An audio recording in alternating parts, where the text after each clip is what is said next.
beautiful people. Danielle here. I already waved. Yes, welcome back to my channel, you guys.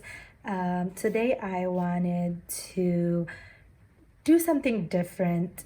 I wanted to do a video on letting you know my adoption story, how I got adopted and how I came here to America. But this video will be a get ready with me as well. So I'll show you what I do on a daily basis with my makeup routine, and I'll also be telling you about my adoption story. If you do end up liking this video, then give it a thumbs up and don't forget to subscribe as well. But yeah, let's get on with my adoption story and get ready with me. So I did my brows already, as you can tell. I usually follow it up with mascara, and I use Too Faced Damn Girl mascara. And so to start with my story, I was born and raised in the Philippines, in the island of Cebu, and I was raised in a little province about 3 hours south of Cebu City called Dumanhog. My dad was, what am I looking for? Oh, my mirror. My dad was a fisherman and my mom was a maid, a house cleaner. And so we didn't have much growing up. I was the youngest and the only girl. My brothers were crazy, and when I was about 5, my birth dad passed away due to stomach cancer, I believe. When I went back, I asked why he got cancer, and my birth brother basically told me that he drank too much. But he was a good dad. I was his little girl. But yeah, I remember fond memories of him. So after my dad died, that basically turned my life upside down. My mom started getting jobs in Manila, and so she couldn't really take care of me and my brothers. So she would leave me with relatives. Sometimes she would take me with her to Manila.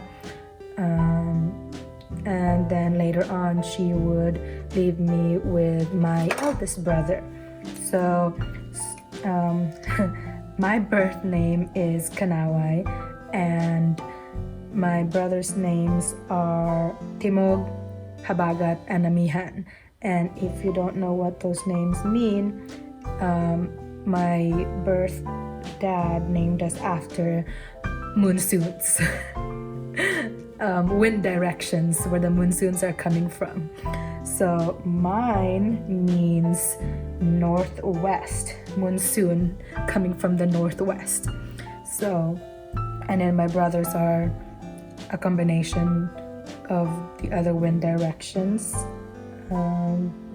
But yeah, when I turned 9, I was living with my eldest brother and his family. He already had a wife, he already had 2 kids, and then he was trying to take care of me.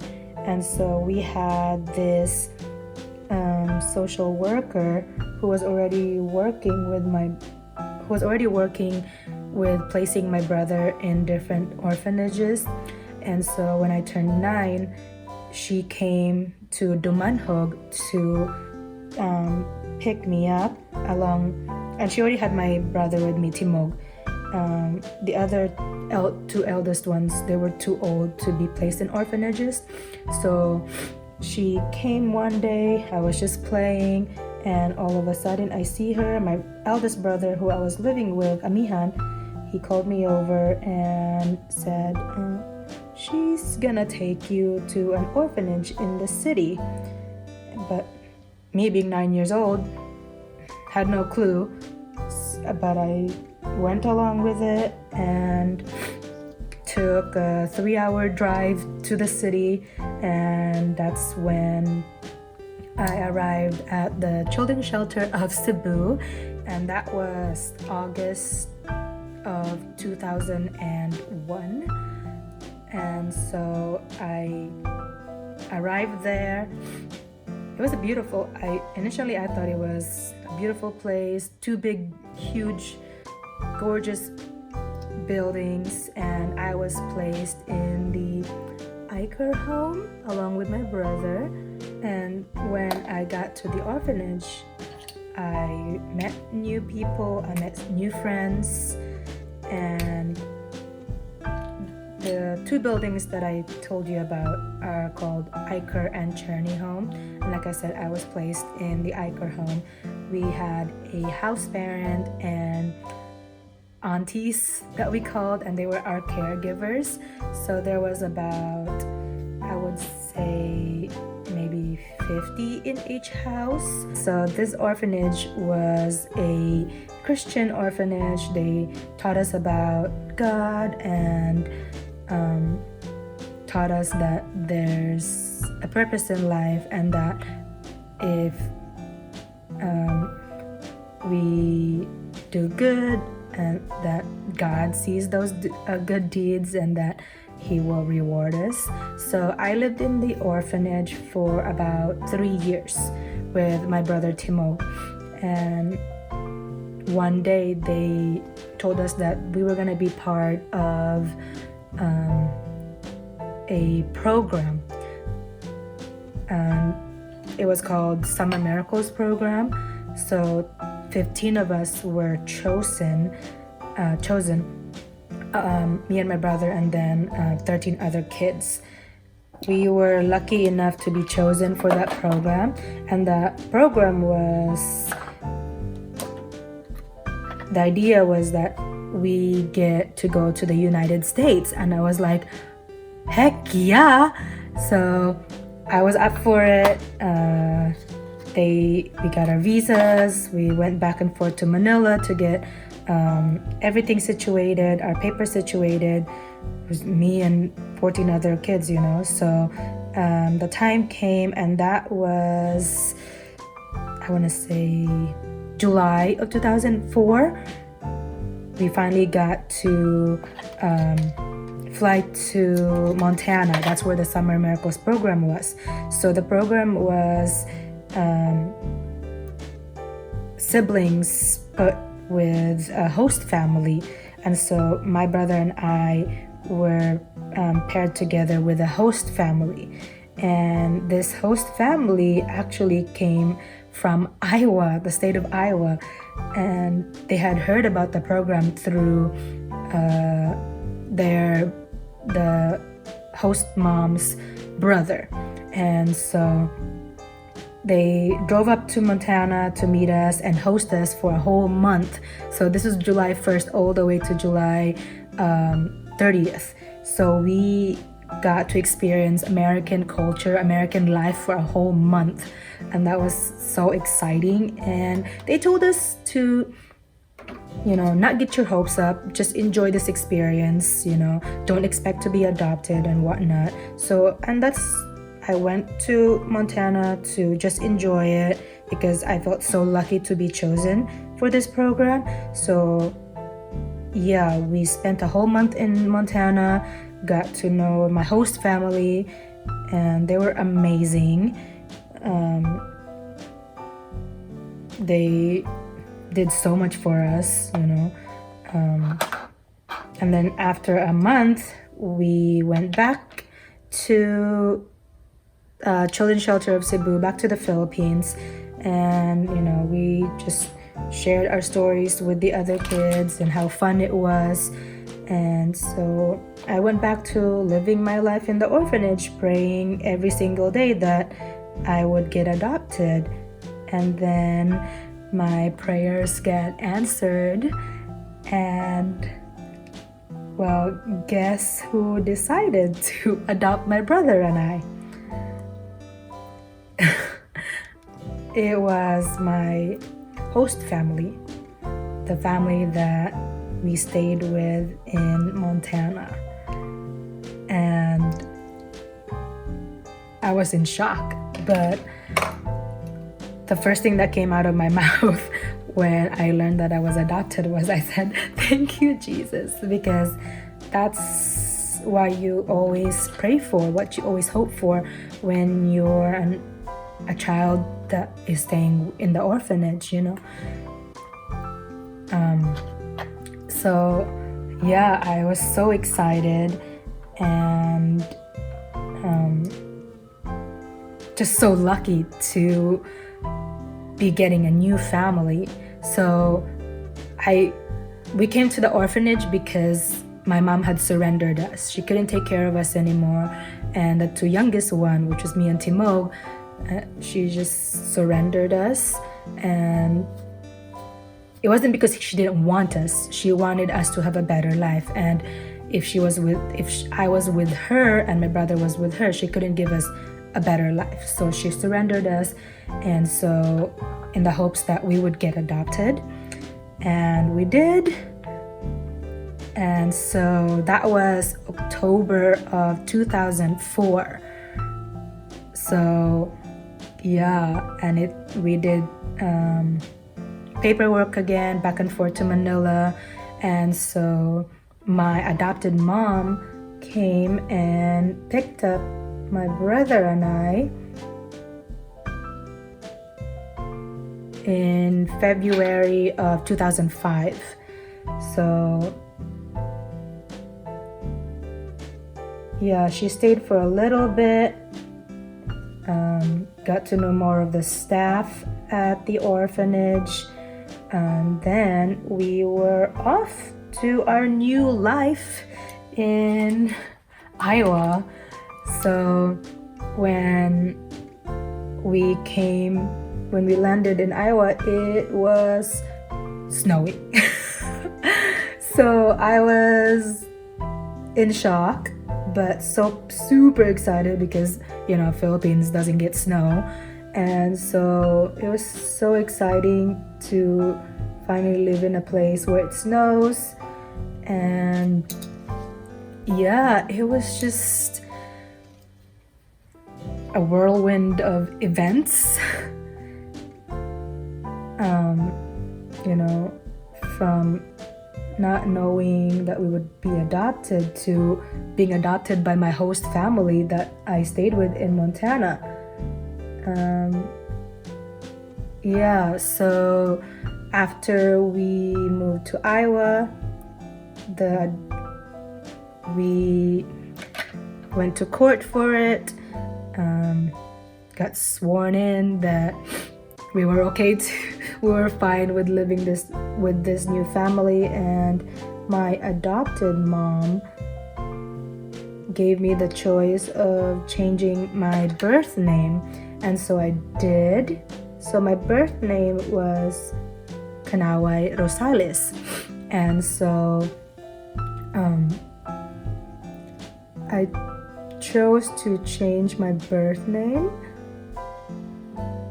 because I was young and stupid, thinking, you know, I don't like my birth name. People can't pronounce it here in the US, so might as well change it, you know. So I decided to go with Danielle. Don't ask me why I chose Danielle, but I thought it was a pretty name, I guess. Yeah, so my new legal name became Danielle, and I took my adopted family's last name, Van Nara. So I became Danielle Kanaway Van Nara. So yeah, that is now my full legal name. And then my adopted mom signed us up for school, and we ended up going to a Catholic school. It was called Regina High School. But it was a good school. It was small and it was good. It was a good transition from, living in the Philippines. And so it was a culture shock again. And I think it was a shock for my new classmates also. I remember when they introduced us to my new classmates, one of them was wondering where I was from. And I was like, I came from the Philippines. And this person replied, where is that at? And I was like, Asia? Oh, okay. So back then I didn't think of anything about it, but then as I got older, I was like, damn, that person was so naive, so clueless. They must live in a bubble. But yeah, we lived in Iowa for about 2 years, I want to say, maybe 1.5, maybe. We didn't live there long, and I ended up not liking the snow. I hated the snow. And so my adopted dad got a job. He was a cardiothoracic surgeon, heart surgeon. So he got a job here in California, and he got a job at Harbor UCLA. And so we decided to move and live here in California. And so we lived in Torrance, and we lived there for about over 10 years. And now I live here, still in California, in Long Beach. So yeah, that is basically my adoption story. It's crazy when I tell people my story. At first they don't believe me. They think I'm joking around. But when I show them, my pictures of my parents, my white parents, they start believing me.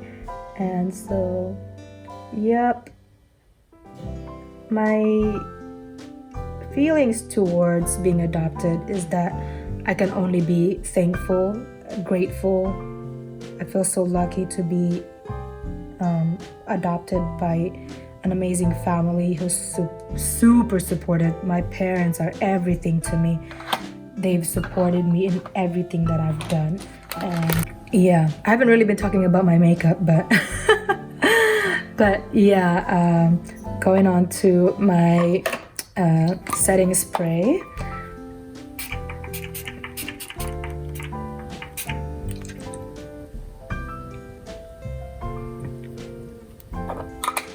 But yeah, following my setting spray, I put the face primer from Too Faced. And yeah, anyways, with my story, the funny thing is, well, it's not funny, but I think it's super cool, was that when we did the Summer Miracles program, another set of siblings were from the other house, the Cherney house, and there were 3 of them, and they were part of that group for the Summer Miracles. They were part of the 15, and so my host family, my host mom, her brother was the one who hosted the other group of 3 siblings. So my host mom found out about the Summer Miracles program through her brother who lives in Montana. And so he called her up and asked her if she was interested. And so that's how my host family became part of that Summer Miracles program and hosted us. And so my brother and I were the first ones to get adopted by our host family. And then a few months later, that set of siblings, the three of them that were hosted by my host mom's brother. I hope you guys are following along. I hope I'm making sense. But yeah, the three siblings ended up being adopted by their host family too. And so now they are my cousins. So it's so interesting and it's so cool that, you know, these siblings who were just my friends at the orphanage became my cousins legally. And so yeah, that's the coolest part, that I got cousins out of it too that came from the same orphanage as me.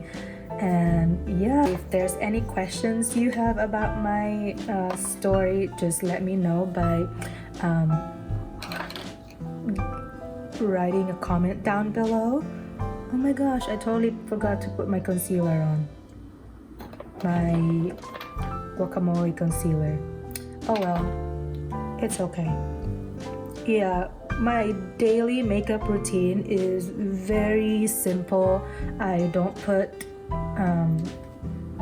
eyeshadow on.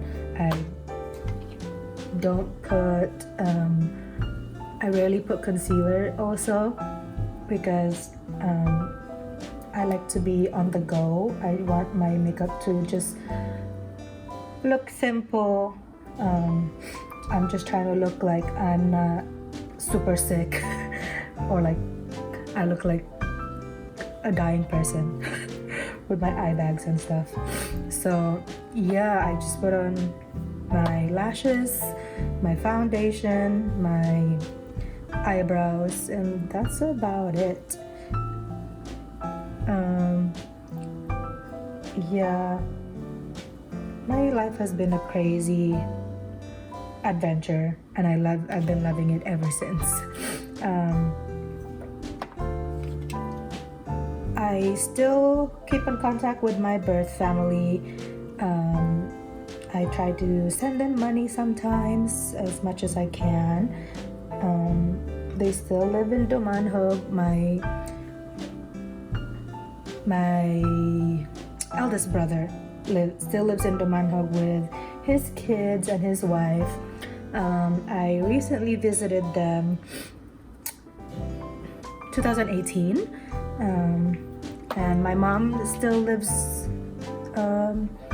in Cebu as well. She lives I think she lives in the next province in Ronda, and I give her money as well. She's getting older now. We try to keep in contact through Facebook Messenger, and I video chat them sometimes. But yeah, I mean, I think it's so interesting that some kids, you know, they don't know who their adopted, who their biological family is. But for me, I've been so fortunate that, you know, my adopted family has been so open in me reaching out to my biological family, because in some cases it's not like that, you know. But I've been very fortunate. They've been both sides, both my family from both sides have been so supportive. Yeah. What's next? Oh, setting powder.